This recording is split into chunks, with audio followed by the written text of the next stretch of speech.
Halo, bertemu lagi dengan saya Ria Risdianti dari Fakultas Kedokteran Gigi Universitas Gadjah Mada.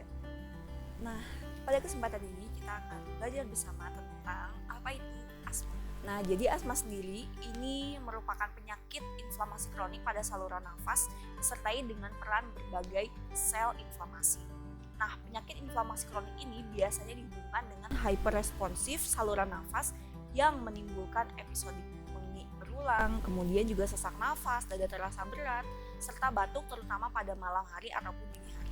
Nah, faktor predisposisi dari penyakit asma ini tentunya memiliki faktor penyebab, yaitu ada dua, yaitu faktor intrinsik dan juga faktor ekstrinsik. Faktor intrinsik itu biasanya berkaitan dengan asma non-alergi, kemudian juga asma idiosinkratisi, asma non-atopik, sedangkan untuk faktor ekstrinsik atau asma alergi itu biasanya karena atopi atau hypersensitif tipe 1 atau reaksi alergi itu sendiri. Nah, sedangkan asma intrinsik itu biasanya faktor-faktor non-alergi seperti infeksi saluran pernafasan, aktivitas fisik, kemudian juga polusi lingkungan, dan juga udara. Nah, biasanya asma intrinsik ini juga disebut sebagai asma non-alergi, asma idiopatik, atau asma infektif.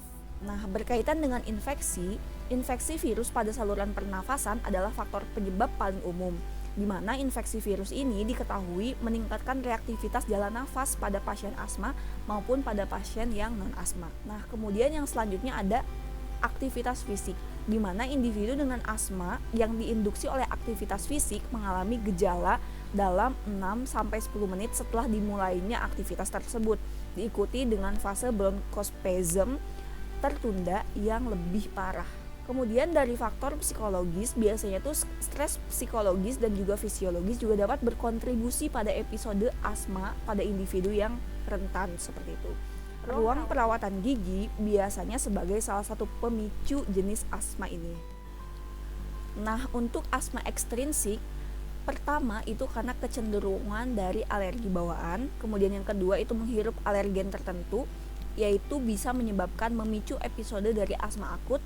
Alergen itu dia dapat ditularkan melalui udara seperti debu rumah, kemudian juga bulu binatang, pengisi furniture, kemudian juga spora jamur, atau serbuk sari tanaman. Nah, kemudian yang ketiga itu alergi terhadap makanan dan juga obat-obatan. Jadi, bronkospasm biasanya itu berkembang dalam beberapa menit setelah terpapar alergen atau yang sering disebut dengan antigen. Nah, di mana respon ini disebut reaksi hypersensitivitas tipe 1, di mana antibodi atau IgE, imunoglobulin E, itu diproduksi sebagai respon terhadap alergen. Lalu ternyata selain asma intrinsik dan juga asma ekstrinsik, juga ada namanya mix asma, yaitu kombinasi dari asma ekstrinsik dan juga asma intrinsik, di mana penyebab utamanya itu adalah saluran pada nafas yang terinfeksi. Nah, jadi dalam asma itu ada namanya istilah status asmatikus. Ternyata status asmatikus ini merupakan kondisi klinis paling parah dari asma, di mana pasien akan menderita wheezing, dyspnea, kemudian juga hipoksia. Lalu juga kondisi gawat darurat, pasien dapat meninggal dunia karena terjadinya perubahan pernafasan sebagai akibat dari distres respirasi.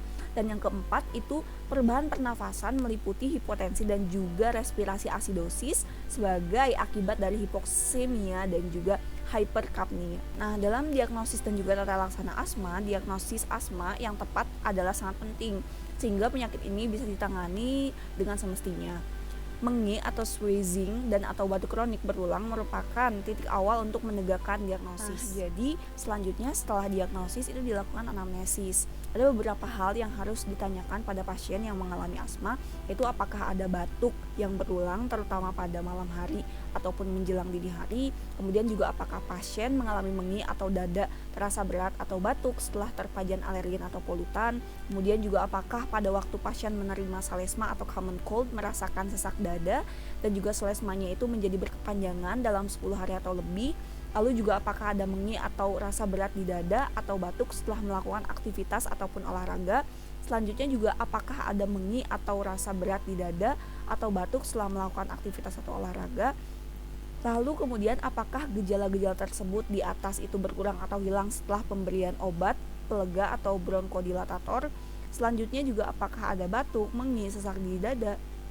Jika terjadi perubahan musim atau cuaca atau suhu yang semakin ekstrim atau tiba-tiba, kemudian juga apakah ada penyakit alergi lainnya seperti rinitis, dermatitis atopik, konjungtivis alergi. Juga yang terakhir, tanyakan apakah dalam keluarga kakek maupun nenek, orang tua, anak, saudara kandung, kemudian juga saudara sepupu ada yang menderita asma ataupun alergi. Selanjutnya setelah dilakukan anamnesis, kemudian yang selanjutnya adalah pemeriksaan fisik. Nah, pada pemeriksaan fisik dapat bervariasi dari normal sampai didapatkannya kelainan. Nah, perlu diperhatikan tanda-tanda asma dan juga penyakit alergi lainnya. Tanda asma yang paling sering ditemukan adalah mengi, namun pada beberapa pasien yang mengalami asma yang berat itu menginya kadang tidak terdengar atau silent chest. Biasanya pasien dalam keadaan sianosis dan kesadarannya itu turun. Nah, secara umum pasien yang mengalami serangan asma itu dapat ditemukan hal-hal sebagai berikut. Yang pertama, pada tahap inspeksi biasanya pasien terlihat gelisah, kemudian juga sesak, nafas cuping hidung, kemudian juga nafasnya itu cepat, retraksi sela iga, retraksi epigastrium, retraksi suprastenal. Nah, kemudian pada palpasi biasanya itu tidak ada kelainan yang ditemukan, dan pada serangan berat dapat terjadi pulpus paradoxus. Kemudian pada perkusi biasanya itu tidak ditemukan kelainan, dan juga pada aukostasi biasanya itu ekspirasinya itu memanjang, kemudian juga ada mengi sama terdapat suara dari lendir.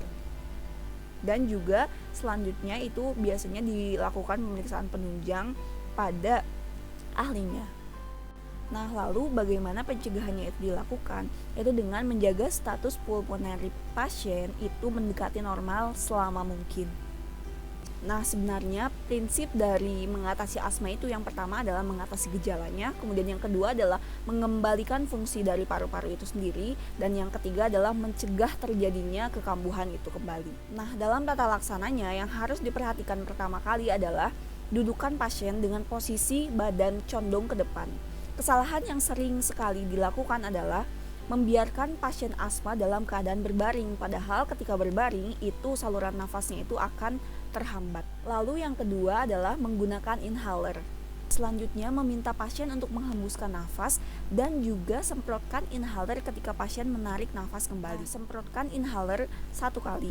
Kemudian jika dalam 1 kali itu tidak membaik, maka maksimal penyemprotan dari inhaler adalah 10 kali.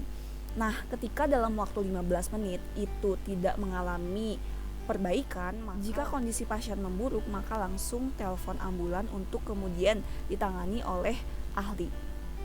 Nah, tentunya dalam praktik kedokteran gigi tidak jarang kita menemui pasien yang juga menderita asma. Maka dari itu, assessment ataupun pengkajian itu juga harus dilakukan. Dialog terkait riwayat asma itu sendiri biasanya pertanyaan-pertanyaan sebagai berikut ini. Yang pertama, apakah Anda menderita asma? Kemudian yang kedua, tipe asma apa yang Anda derita?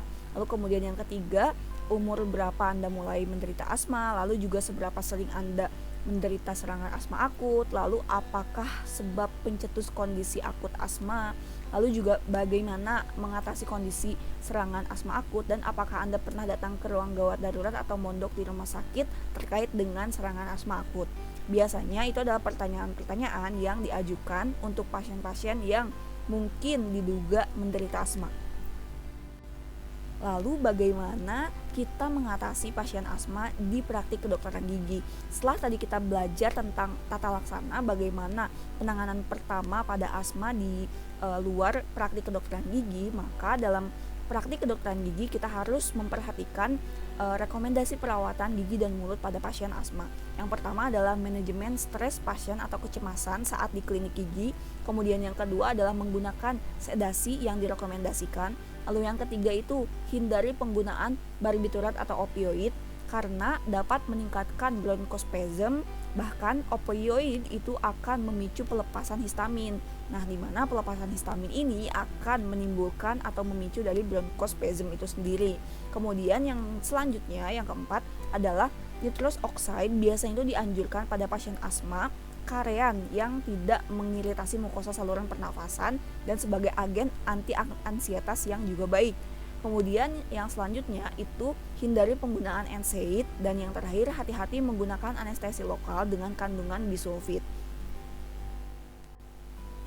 Nah, sekian penjelasan tata laksana penanganan pertama pada pasien asma, baik itu di dalam praktik kedokteran gigi maupun di luar praktik kedokteran gigi. Semoga bermanfaat. Wassalamualaikum warahmatullahi wabarakatuh.